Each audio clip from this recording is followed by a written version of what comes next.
Pelo sinal da Santa Cruz, livrai-nos, ó Deus, nosso Senhor, dos nossos inimigos. Em nome do Pai, do Filho e do Espírito Santo. Amém. Creio em Deus Pai, Todo-Poderoso, Criador do céu e da terra, e em Jesus Cristo, seu único Filho, nosso Senhor, que foi concebido pelo poder do Espírito Santo, nasceu da Virgem Maria, padeceu sob Pôncio Pilatos, foi crucificado, morto e sepultado, desceu à mansão dos mortos, ressuscitou ao terceiro dia, subiu aos céus, está assentado à direita de Deus Pai Todo-Poderoso, donde há de vir a julgar os vivos e os mortos. Creio no Espírito Santo, na Santa Igreja Católica, na comunhão dos santos, na remissão dos pecados, na ressurreição da carne, na vida eterna. Amém. Vinde, Espírito Santo, enchei os corações dos vossos fiéis e acendei neles o fogo do vosso amor. Enviai, Senhor, o vosso Santo Espírito, e tudo será criado, e renovareis a face da terra. Oremos. Ó Deus, que instruíste os corações dos vossos fiéis com a luz do Espírito Santo, fazei que apreciemos retamente todas as coisas, segundo o mesmo Espírito, e gozemos sempre de suas divinas consolações. Por Cristo nosso Senhor. Amém. Liturgia da Palavra, 25 de setembro de 2020, sexta-feira, 25ª semana do Tempo Comum. Primeira leitura. Leitura do livro do Eclesiastes. Tudo tem seu tempo. Há um momento oportuno para tudo o que acontece debaixo do céu. Tempo de nascer e tempo de morrer. Tempo de plantar e tempo de colher a planta. Tempo de matar e tempo de salvar. Tempo de destruir e tempo de construir. Tempo de chorar e tempo de rir. Tempo de lamentar e tempo de dançar, tempo de atirar pedras e tempo de as amontoar, tempo de abraçar e tempo de se separar, tempo de buscar e tempo de perder, tempo de guardar e tempo de esbanjar, tempo de rasgar o tempo de costurar, tempo de rasgar e tempo de costurar, tempo de calar e tempo de falar, tempo de amar e tempo de odiar, tempo de guerra e tempo de paz. Que proveito tira o trabalhador de seu esforço? Observei a tarefa que Deus impôs aos homens, para que nela se ocupassem. As coisas que ele fez são todas boas, no tempo oportuno. Além disso, ele dispôs que fossem permanentes. No entanto, o homem jamais chega a conhecer o princípio e o fim da ação que Deus realiza. Palavra do Senhor. Graças a Deus. Salmo responsorial. Bendito seja o Senhor, meu rochedo. Bendito seja o Senhor, meu rochedo. Bendito seja o Senhor, meu rochedo. Ele é meu amor, meu refúgio, libertador, fortaleza e abrigo. É meu escudo, é nele que espero. Bendito seja o Senhor, meu rochedo. Bendito seja o Senhor, meu rochedo. Que é o homem, Senhor, para vós, porque dele cuidais tanto assim, e no Filho do homem pensais. Como sopro de vento é o homem, os seus dias são sombra que passa. Bendito seja o Senhor, meu rochedo. Bendito seja o Senhor, meu rochedo. Evangelho. O Senhor esteja convosco. Ele está no meio de nós. Proclamação do Evangelho de Jesus Cristo, segundo Lucas. Glória a vós, Senhor. Aconteceu que Jesus estava orando à parte, e os discípulos estavam com ele. Então perguntou-lhes: Quem dizem as multidões que eu sou? Eles responderam: Uns dizem que és João Batista, outros Elias, outros que alguns dos antigos profetas ressuscitou. Jesus, porém, perguntou: E vós, quem dizeis que eu sou? Pedro respondeu: O Cristo de Deus.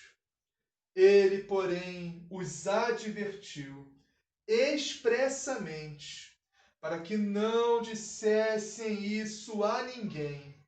E acrescentou: O Filho do Homem deve sofrer muito, ser rejeitado pelos anciãos, pelos sumos sacerdotes e pelos escribas, ser morto e ao terceiro dia ressuscitar.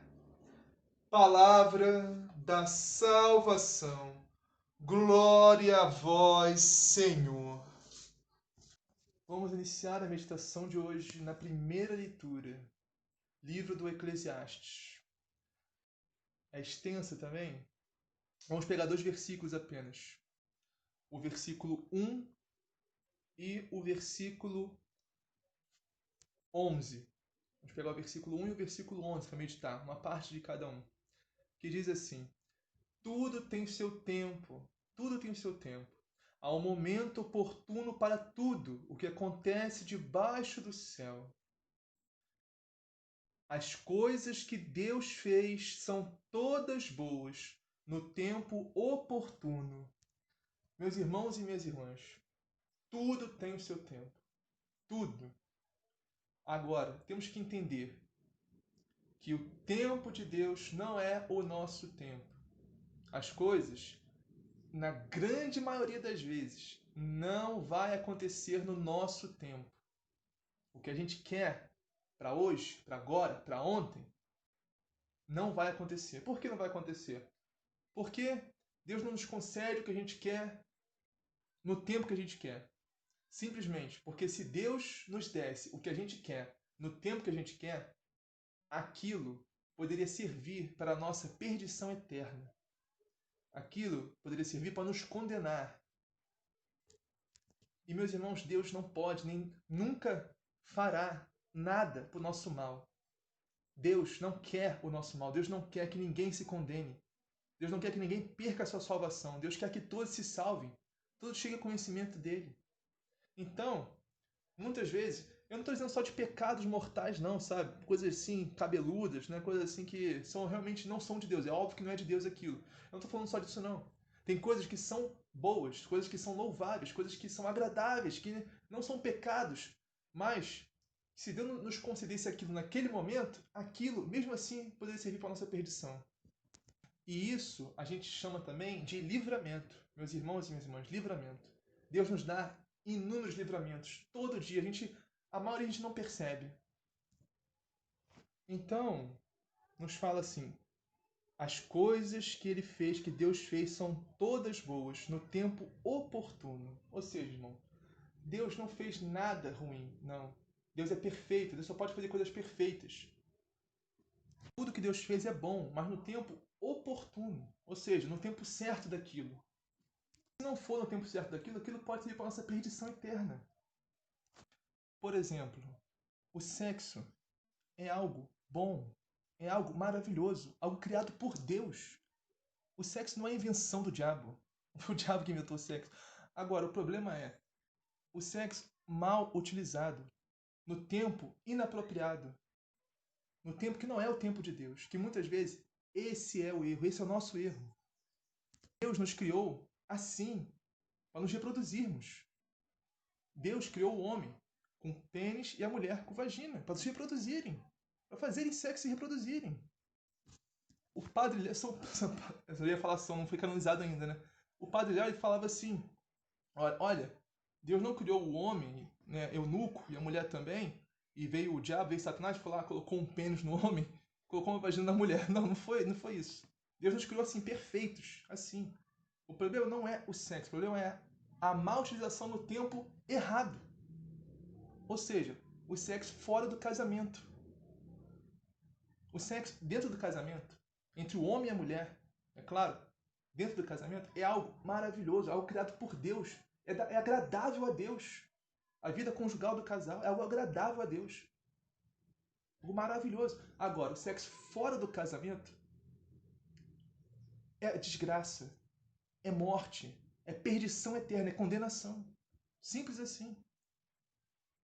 É isso que diz essa passagem. Olha, tudo que Deus criou é bom. As coisas que Ele fez são boas no tempo oportuno. O sexo é bom no tempo oportuno. Ou seja, dentro do santíssimo sacramento do matrimônio, entre o homem e a mulher. Na sua vida conjugal. Vamos meditar o Salmo agora. O Salmo 143, que diz assim: Bendito seja o Senhor, meu rochedo, é o responsório. Vamos meditar a estrofe, a última estrofe, que diz assim: Que é o homem, Senhor, para vós? Porque dele cuidais tanto assim, e no Filho do Homem pensais. Mas, irmão, já paramos para pensar? Quem é Deus? Já paramos para pensar um pouco nisso? Quem é Deus? Deus, Criador de tudo. Criador do céu, Criador da terra, Criador do universo inteiro. Vamos meditar um pouquinho só quem é Deus.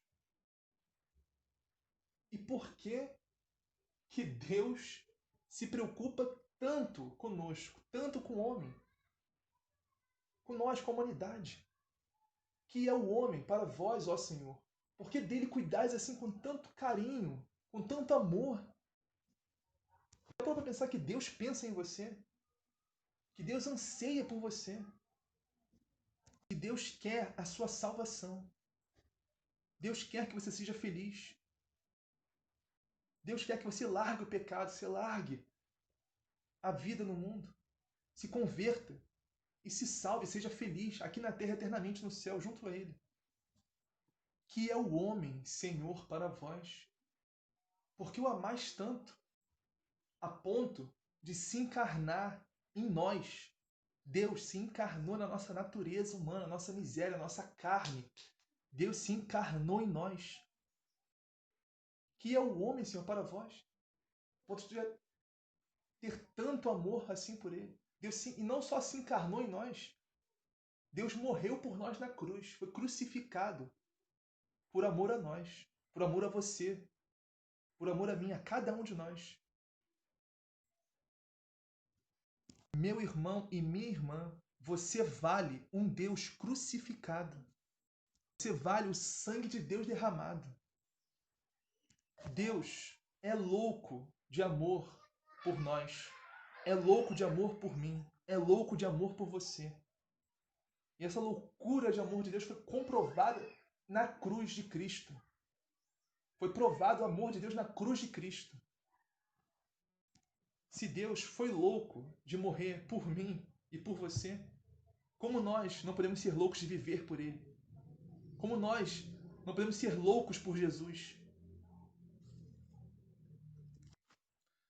Como sopro de vento é o homem.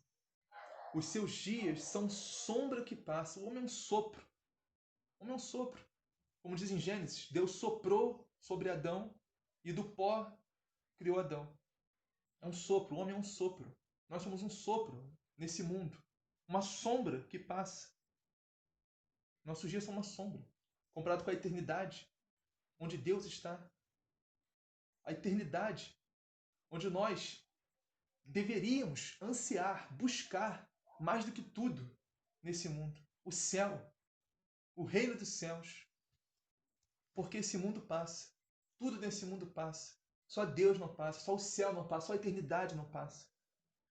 Vamos meditar o Santo Evangelho agora, que está em Lucas, capítulo 9, versículos 18 a 22. O Salmo é o 143, não lembro se eu falei?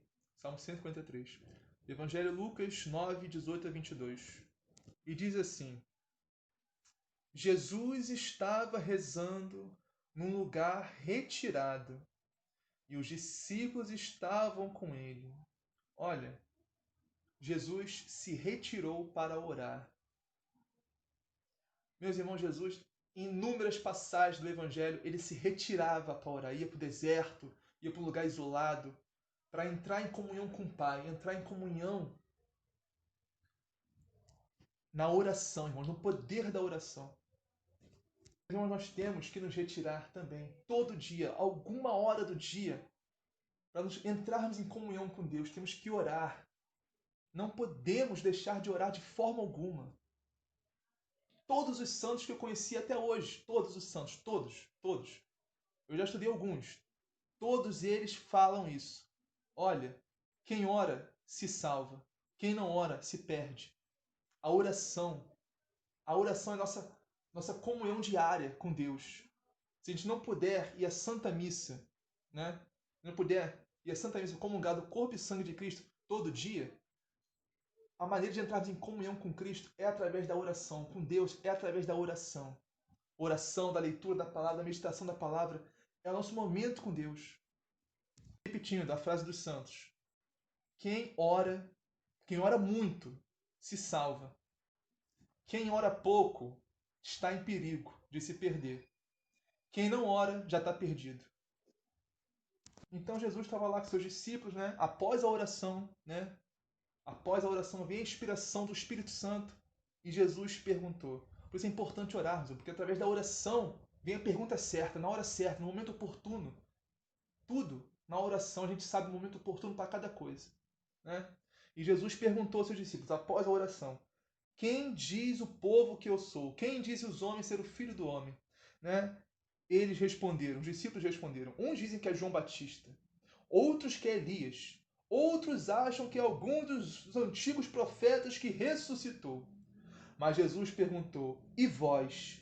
Quem dizeis que eu sou? Olha a pedagogia de Jesus. Jesus é pedagogo, né? Como é que fala? É mistagogo, né? Mistagogo.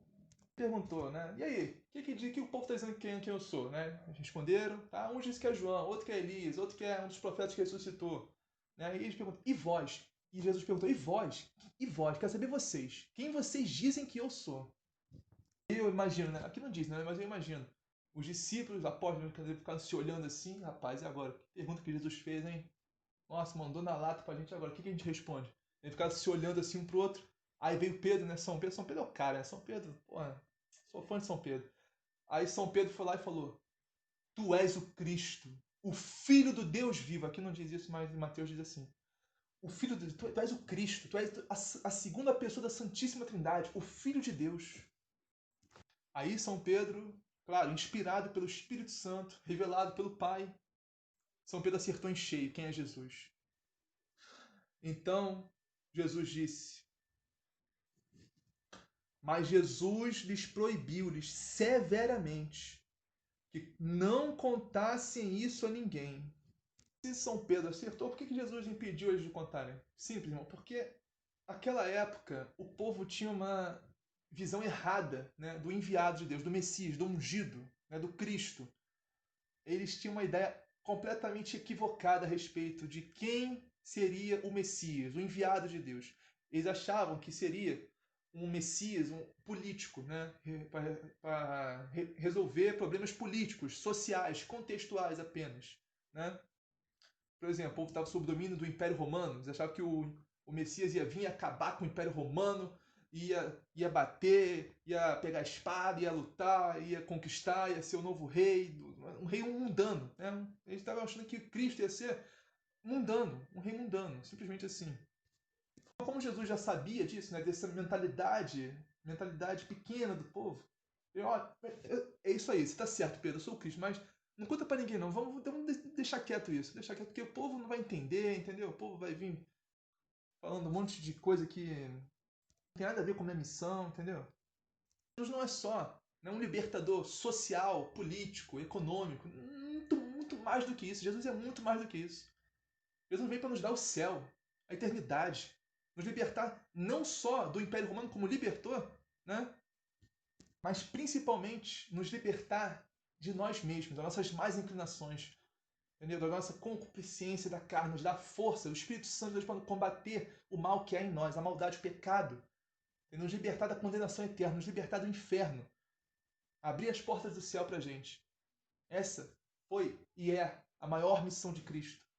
Morrer por nós na cruz. Essa é para isso que Jesus veio, para isso que Deus se encarnou, para morrer por nós na cruz. No alto da cruz está toda a glória de Deus. A cabecinha mundana, carnal dos apóstolos naquela época não conseguiu entender isso. Jesus já falou um monte de vezes, como diz aqui no final desse evangelho, Jesus falou claramente um monte de vezes sobre a paixão, morte, ressurreição, mas eles não entendiam ainda, eles não conseguiam compreender isso. É uma cabeça muito carnal, ele é muito mundana ainda, entendeu? Tanto é, né, que na outra passagem, acho que em Mateus, quando Jesus falou da cruz, né, aí Pedro chamou Jesus à parte, né, e falou: Senhor, Deus te livre disso, que isso não te aconteça, Senhor. Que isso não te aconteça. Tem compaixão de ti, Senhor. Tem pena de ti mesmo, Senhor. Né? Aí Jesus falou para Pedro: afasta-te de mim, Satanás. Tu és para pedra de tropeço. Por quê? Porque Jesus veio para a cruz. A missão de Jesus é a cruz. Na cruz que ele nos salva. Na cruz que Jesus nos liberta. E na cruz que Jesus esmaga a cabeça de Satanás. Mas os discípulos ainda não conseguiam ter essa visão, contemplar a glória da cruz ainda. Né? Era muito para eles ainda, isso, naquela época.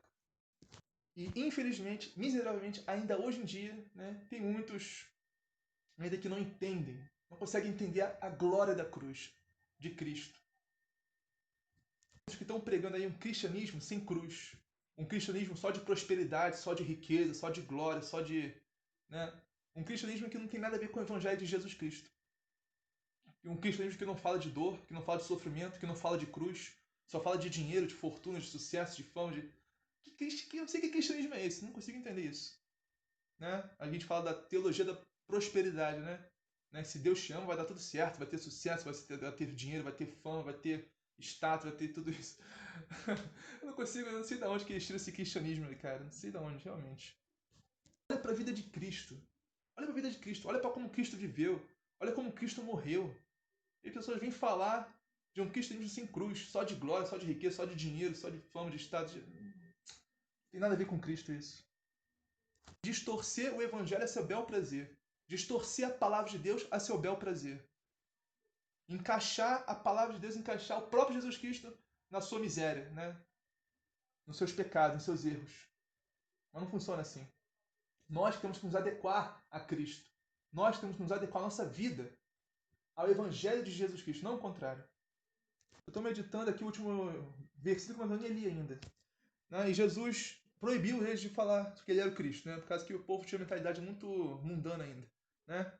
E acrescentou: o Filho do Homem deve sofrer muito, ser rejeitado pelos anciãos, olha isso, pelos sumos sacerdotes e doutores da lei, deve ser morto e ressuscitar ao terceiro dia. E tem outra passagem, né, que fala assim: os discípulos não entendiam o que Jesus queria dizer e tinham medo de perguntar. Jesus fala de cruz, de morte, de sofrimento, de dor. Eles não entendem e têm medo de perguntar. Cara, por que eu acho engraçado, acho cômico isso? Eles não entendiam e ainda tinham medo de perguntar. Engraçado, né? Eles têm medo de perguntar.